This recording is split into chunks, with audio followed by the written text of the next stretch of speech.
에듀윌 유료 회원만의 남다른 서비스.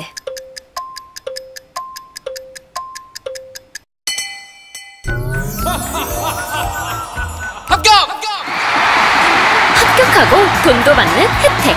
오직 에듀윌 유료 회원에게만. 에듀윌 무료 합격! 네, 안녕하십니까? 자, 이번 시간은 북한 안보하고 문화미디어 과학 IT 좀 세 개 분야에 대해서 좀 살펴보도록 하겠습니다. 자, 먼저 북한 안보부터 볼게요. 두 개의 뉴스를 가져왔죠? 자, 먼저 박진 왕이 한중 두 외교장관의 회담이 있었습니다. 근데 이제 뭐를 놓고 서로 얘기가 달랐어요. 뭘까요? 지금 중국하고 가장 큰 갈등이라고 하면은 바로 이거를 또 빼놓고 얘기할 수가 없죠. 바로 사드입니다. 고고도 미사일 방어 체제. 사드를 놓고 얘기가 달랐다. 그 다음, 자, 김정은. 북한의 김정은이 뭐라 그랬느냐? 선제 무력화 시도 시 윤 정권을 점멸하겠다. 자, 상당히 수위가 높은 발언을 공식적으로 했습니다. 그래서 이 두 개 소재 하나씩 살펴볼게요. 자, 먼저 한중 간의 외교 정상회담입니다. 사드 놓고 이견이 발생했다. 자, 중국 측 견해의 핵심은 삼불일안이었습니다. 삼불일안. 자, 우리는요, 북핵이 가장 큰 이슈잖아요. 북핵 관련해서 중국의 좀 건설적 역할, 중국이 북한의 핵 문제, 그 핵 폐기 쪽으로 좀 많이 노력을 해줬으면 좋겠다. 뭐 이런 얘기를 한 건데, 중국은 이제 그런 얘기보다는 사드에 대해서 얘기해보자. 사드에 대해서 중국은 한국이 삼불일안을 이행해라 라고 하고 있어요. 자, 삼불일안. 다음 장에서 구체적으로 살펴볼 거지만 우리가 삼불일안 합의를 중국과 공식적으로 한 적이 없거든요. 여기에 대해서 합의하지 않았냐? 이행해라. 이렇게 지금 우리는 한 적 없는데 서로 생각이 다릅니다. 말이 달라요. 간단하게 보면은 삼불은 세 가지를 하지 않겠다. 사드 추가 배치하지 않겠다. 미국의 MD, 미사일 방어 체제에 우리가 이제 가입하지 않겠다.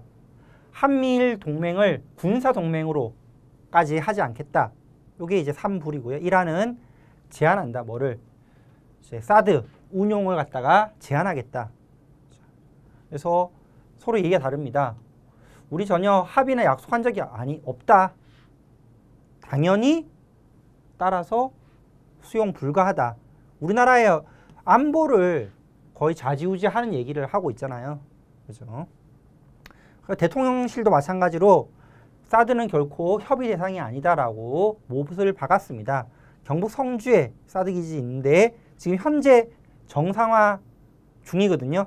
곧 이제 정상화될 계획인데 정상화 지금 거의 막바지에 와 있고 8월 말에는 정상화될 것으로 보고 있는데 이 사드는 북한 핵 문제가 지금 더 심해지고 있는 지금 이 상황에서 올해 들어서 미사일이 계속 발사되고 있잖아요. 그래서 이 위협으로부터 우리를 지켜줄 수 있는 기본적인 방어 수단이다라고 얘기를 하고 있습니다. 그래서 여기에 대해서 이미 2017년부터 지금 사드 때문에 우리도 피해를 많이 입었고 거기에 대한 논의가 많았는데 계속 지금 이런 얘기를 하고 있는 거죠. 자, 사드하고 중국의 삼불일안 정책에 대해서 좀 더 자세히 살펴보겠습니다. 자, 사드라고 하면은 고고도 미사일 방어 체제예요. 그래서 미사일이 하늘에서 날아오는데 저고도, 지상과 가까운 낮은 고도에서 방어하는 것을 주로 이제 패트리어트 방어 체제, 패트리어트 미사일을 통해서 방어할 수 있습니다. 근데 저 위로 해서 날아오는 것을 방어하기 위해서는 사드가 필요해요. 대기권 밖에 고고도에서 날아오는 미사일을 격추하기 위한 방어 체계입니다. 패트리어트 있고 사드 있으면 이제 공중에서 날아오는 방어는 어느 정도 가능한 거죠. 최대 사거리가 200km다. 그러니까 중국을 겨냥할 수 있다. 뭐 이런 얘기 때문에 지금 뭐 중국에서는 이거 없애라 뭐 얘기를 하고 있는 거죠. 현재 경북 성주에 4기가 실전 배치된 상황입니다. 그 다음 중국의 산불이란 뭐냐? 중국과 합의한 게 아닌데 중국은 이행하라고 하고 있죠. 산불, 사드를 한반도에 추가 배치하지 않겠다. 이미 배치한 거는 어쩔 수 없으니까. 두 번째, 미국의 미사일 방어 시스템, MD 시스템, 거기에 우리가 참여하지 않겠다. 세 번째, 한미일 동맹을 군사 동맹으로 발전시키지 않겠다라는 얘긴데요. 중국과 합의한 건 아니고 문재인 정권 때 강경화 외교장관이 이렇게 할 생각이다라는 정부 입장이었어요. 외교 약속이 아니었고 전 정권의 장관의 어떤 입장이었습니다. 근데 이제 중국은 그거 외교 약속이다 입장이 아니라 이런 식으로 해서 주장을 하고 있는 거죠. 이게 산불이었고요. 1화는 뭐였냐면은 제한한다. 뭐를? 이미 배치된 사드에 대해서 운용을 제한한다. 이것도 이제 그런 얘기를 우리가 이제 합의했던 건 아니에요. 똑같은 건 얘기입니다. 이것도 지켜라는 거죠. 더 이제 속뜻은 지금 윤석열 정부가 사드 정상화하려고 하는 거 그거 하지 마라. 뭐 이런 얘기잖아요. 그래서 여기에 대해서 서로 지금 이견이 상당합니다.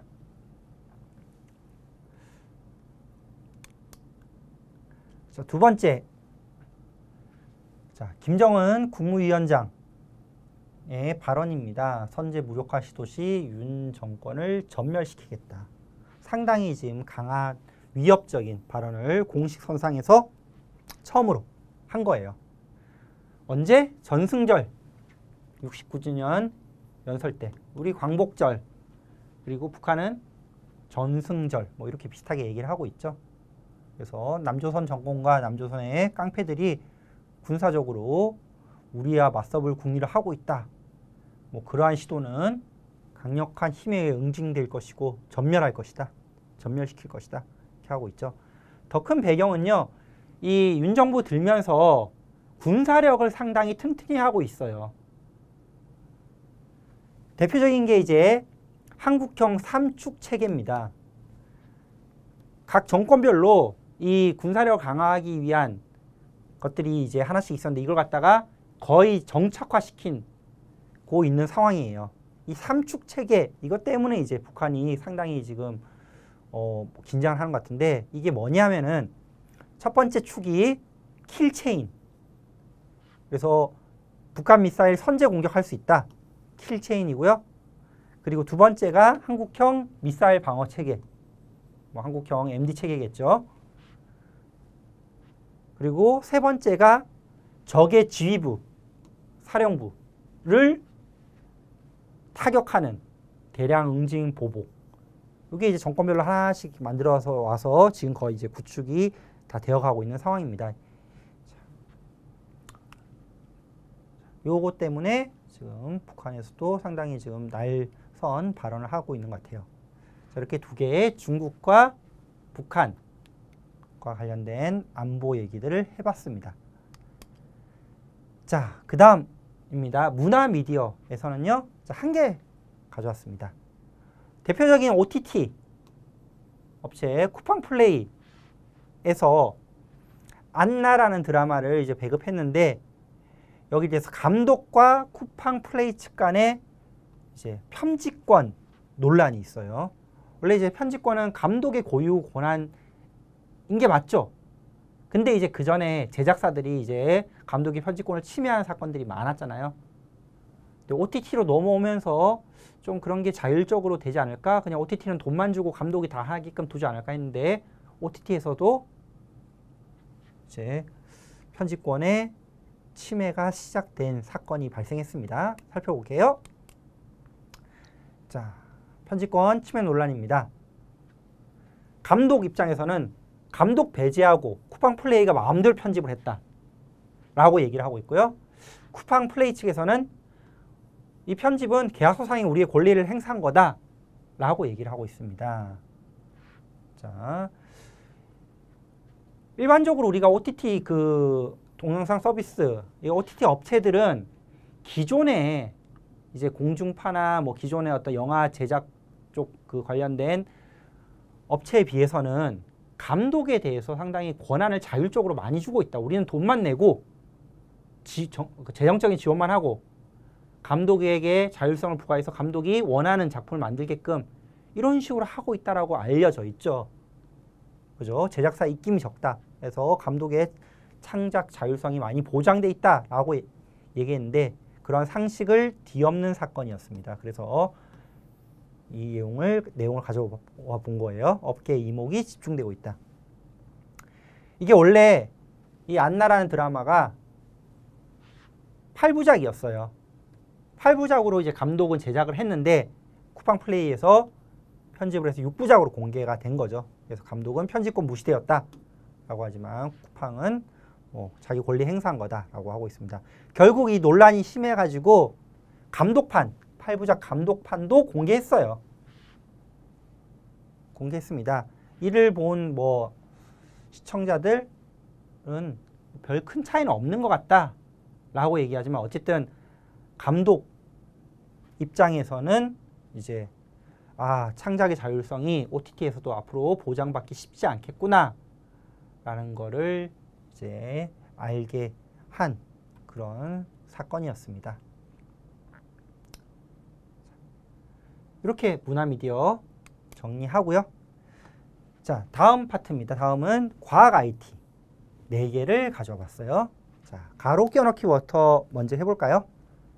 첫 번째, 반도체 세계에서 처음으로 238단 낸드 플래시 반도체를 개발한 데가 어딜까요? 보통은 이제 삼성이겠지라고 하는데 삼성이 아니라 SK 하이닉스입니다.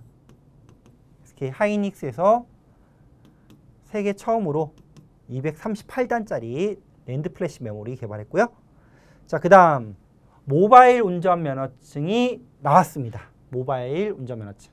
이제 우리 들고 다니지 않고 모바일에서 운전면허증, 신분증을 확인할 수 있다는 얘기죠. 그 다음 우리나라가 세계 7번째로 달을 탐사하는 지위를 가졌어요. 세계 처음으로 달 탐사선 뭐가 발사됐을까요? 달 탐사선 이름 혹시 아시나요? 달을 다 누리고 와라. 다누리호가 발사됐습니다. 우리나라에서 발사된 거 아니고 미국에서 발사했기 때문에 여러분 잘 모를 수도 있는 거죠. 그 다음 자, 결국 항복한 어디? 개인정보 처리 방침을 철회했다. 개인정보 처리와 관련해서 무조건 동의해라. 동의 안 하면은 서비스 이용 못한다 해가지고 이슈가 된 게 있었죠. 어디입니까? 인스타와 페이스북을 가지고 있는 메타죠. 메타. 결국 한국인들한테 졌습니다. 동의 안 해도 서비스 이용할 수 있게 해줬어요. 하나씩 살펴보겠습니다.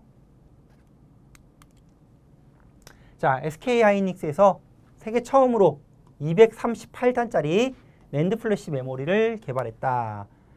높이로 보면 세계 최고층, 한 층 한 층 한 층 메모리를 적층시키는 게 기술력이에요. 많이 적층시키면 적층시킬수록 많은 저장 공간이 확보가 되겠죠. 다만 문제는 크기 커지니까 크기도 줄여야겠죠. 크기를 줄인 채 많이 높이는 거. 또 이제 크기를 줄이다 보면은 뭔가 에러가 많이 발생하겠죠. 수율이 안 좋아지겠죠. 근데 이제 그것도 막아야겠죠. 자, 성공했다는 거예요. 세계 최고층, 최소 크기의 낸드 플래시 메모리입니다. 자, 낸드 플래시 메모리라고 하면은 보통 이 작은 이제 스마트폰이나 노트북에 들어가는 메모리라고 보시면 되겠어요. 낸드 플래시. 보통 D램이라고 하면은 컴퓨터 데스크탑에 많이 들어가는 게 D램이고 낸드 플래시는 스마트폰, 노트북 이런 데 들어가는 거다. USB. 자, 이런 메모리 반도체입니다. 근데 이거는 이제 몇 층까지 적층시키느냐? 적층이 기술력인데 현재 최고층은 마이크론의 232단인데 그거를 이제 6단 갱신해서 238단까지 올렸어요. 그래서 세계 최고층 최소 크기. 이전 세대 제품, 하이닉스의 이전 세대 제품이 176단이었나 보네요. 이거에 비해서 생산성이 그래서 더 높아졌다. 내년 상반기 중에 양산에 들어갈 거다. 자, 이런 메모리 쪽 이런 관련해서 또 이런 얘기도 많이 나오고 있죠. 흔들리는 삼성의 초격차 전략. 우리가 이제 세계 처음으로 뭐를 개발했다 하면 보통 다 뭐였어요? 삼성이었죠. 저랑 시사할 때도 항상 삼성이 많이 나왔죠. 근데 삼성이 아니라 다른 기업들의 기술력이 삼성을 능가하는 경우가 조금씩 생기더라. 삼성이 이제 워낙 신사업들, 반도체에서도 이런 메모리 말고 시스템 쪽으로도 많이 하고 많이 이제 뭘 확대하다 보니까 뭐 선택과 집중을 하지 못하는 거 아니냐. 뭐 그럴 수도 있는 것 같고 아니면은 다른 업체들, 기업들이 기술이 이제 기술 개발 많이 해서 기술이 훨씬 더 좋아지는 이유도 있을 것 같고. 그렇죠? 자, 삼성은 보통 이제 낸드 플래시 업계 1위입니다. 그래서 지금까지는 초격차 전략은 압도적인 1등, 압도적인 기술, 다른 업체보다 1년 이상 앞선 기술로 우리는 끌고 가겠다. 이런 이제 전략을 택해왔는데, 그죠? 최근에는 1등이 아니라 2등 뭐 마이크론, 하이닉스라는 3, 4등 정도 되는데 이런 업체들이 이제 기술 경쟁을 주도하는 모양새입니다. 자, 업계 3위, 3등이네요. 업계 3위 SK 하이닉스에 비해서도 삼성은 여전히 176단에 아직 머무르고 있다. 230 몇 단까지 못 가고 있는 상태다. 자, 이런 얘기까지 추가로 한번 해봤습니다. 두 번째, 자, 모바일 신분증, 운전면허증이 나왔네요. 7월 28일부터 발급이 시작됐습니다. 스마트폰 1개에만 돼요. 내가 폰 2개 있다 하더라도 1개만 넣을 수 있고요. 블록체인 등 다양한 보안 기술이 들어가 있다고 합니다. 자, 근데 스마트폰을 분실하게 되면 어떻게 돼요? 분실 신고하면은 자, 신분증이 잠김 처리된다고 합니다. 화면상 나타나지 않는데요. 분실 신고하면.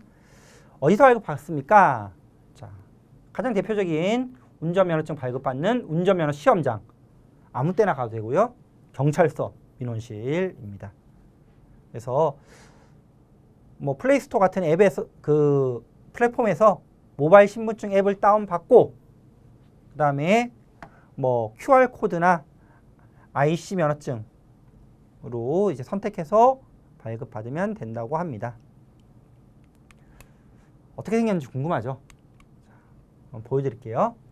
이게 이제 앞면 모바일 신분증, 이게 뒷면입니다. 그래서 뒷면은 우리가 일반적으로 자동차 운전 면허증의 모양하고 거의 똑같죠? 앞면이란 게 이게 생겼네요. 요런 게 하나 생겨 있네요. 자, 그 다음 내용 볼게요. 자, 그 다음 내용. 한국의 첫 달 탐사선 다누리호가 발사됐습니다.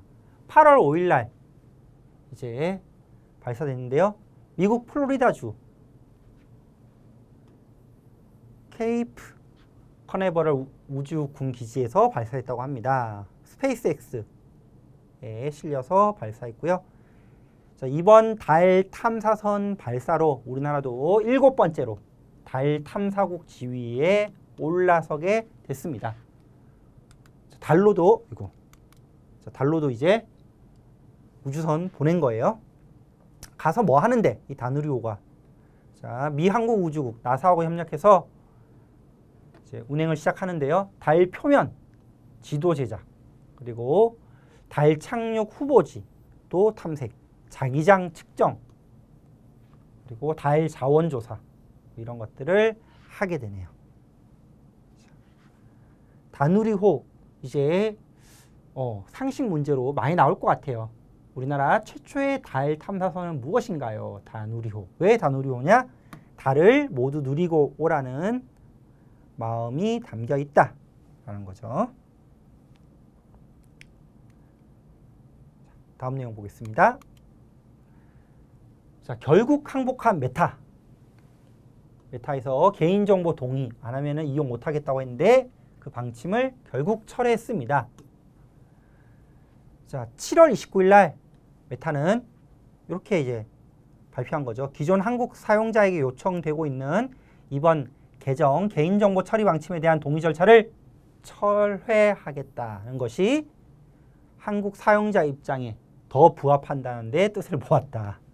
졌다 이거죠. 이 사건의 시작이 바로 개인정보 약탈 논란입니다. 6월 달에 메타가 어떻게 얘기를 했냐면은 갱신된 개인정보, 그러니까 개정되는 개인정보 보호 방침 동의 절차에 동의하지 않으면 어떤 6개 항목에 대해서 동의하지 않으면 서비스, 페이스북, 인스타그램 등등 이용할 수 없다라고 공지를 한 거예요, 일방적으로. 그래서 무조건 그러면은 페이스북, 인스타를 쓰는 사람들은 무조건 동의할 수밖에 없겠죠. 그죠? 필수적으로 이렇게 억지로 강요를 한 겁니다. 8월 8일까지 무조건 해라. 동의해라. 이 동의하는 내용 가지고 이제 개인정보 수집해서 그거 가지고 이제 알고리즘을 통한 광고, 컨텐츠, 뉴스 이런 거 제공하려고 하겠죠. 광고하려고. 그죠? 사람들이 사용하는 알고리즘, 사용하는 것들을 분석해서 그죠? 광고하려고 했는데 어쨌든 요거 철회했습니다. 선택할 수 있게끔 해야죠. 그죠? 자, 이렇게 해서 과학 IT 내용까지 살펴봤네요. 자, 다음 시간에 이제 마지막으로 스포츠 엔터와 인물 용어에 대해서 정리해서 9월 시사 마무리하는 걸로 하겠습니다. 감사합니다.